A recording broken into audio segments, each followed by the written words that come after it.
SAMU. C'est une campagne de sensibilisation que la COSYDEP a eu à mener avec Enda Santé dans le cadre d'un micro-projet de sensibilisation des professionnels de la santé et de l'éducation pour voir comment ils doivent se comporter, qu'est-ce qu'ils doivent faire en période de crise. C'est un projet que nous avons déroulé pendant 1 an, depuis 2022 presque, que nous sommes en train de dérouler un peu partout à travers des formations, à travers des sensibilisations. Et aujourd'hui, c'est l'atelier de clôture de ce projet-là au niveau de la région de Kédougou, c'est ce qui a réuni 50 acteurs dans le secteur de l'éducation et de la santé qui sont là, qui sont en train de réfléchir et qui sont en train de voir comment se comporter surtout et mieux accentuer ce que nous avons appris pendant tout le long de ce processus pendant la période de crise.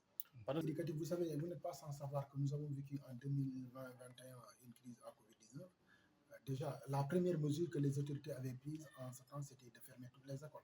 Et quand on ferme les écoles, c'est les enseignements apprentissages qui s'arrêtent. Et forcément, ça va impacter sur la qualité sur les résultats scolaires, sur la qualité des enseignements apprentissages, parce que le quantum horaire ne pouvait pas être complètement épuisé. Donc aujourd'hui, nous nous sommes rendus compte qu'à fortiori, il ne fallait pas le faire. Il fallait avoir d'autres créneaux, même si on arrêtait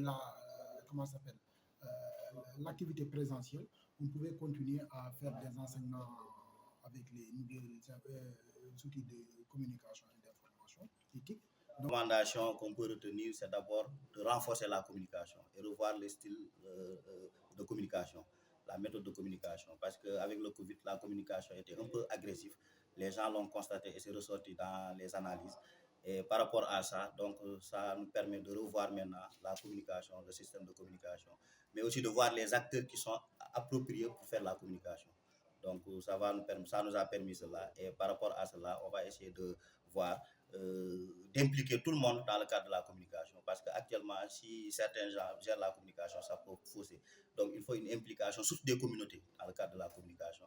Et inclure les leaders d'opinion, inclure les acteurs de la communication comme les travailleurs sociaux, inclure l'éducation, même le milieu de l'éducation, les enseignants dans le cadre des comités qui vont être mis en place pour renforcer la communication et la sensibilisation au niveau des acteurs. Aussi au niveau de l'éducation aussi, revoir par exemple les dispositifs qui étaient mis en place. Parce qu'il y avait, quand on parle de respect des mesures barrières, il y a ce que l'on appelle des dispositifs qu'il faut mettre en place, comme les lave-mains, le dispositif, les eaux de javel, les eaux et autres tout. Donc, si ce dispositif n'existe pas au niveau des établissements scolaires et on demande d'abord de respecter ces mesures barrières, ça va poser problème. L'accessibilité des masques de protection par rapport au Covid. Donc, ça aussi, c'est quelque chose auquel il faut renforcer et doter toutes les structures éducatives de ces dispositifs-là pour permettre à ces élèves-là d'être à l'aise et de respecter les mesures barrières. Au niveau de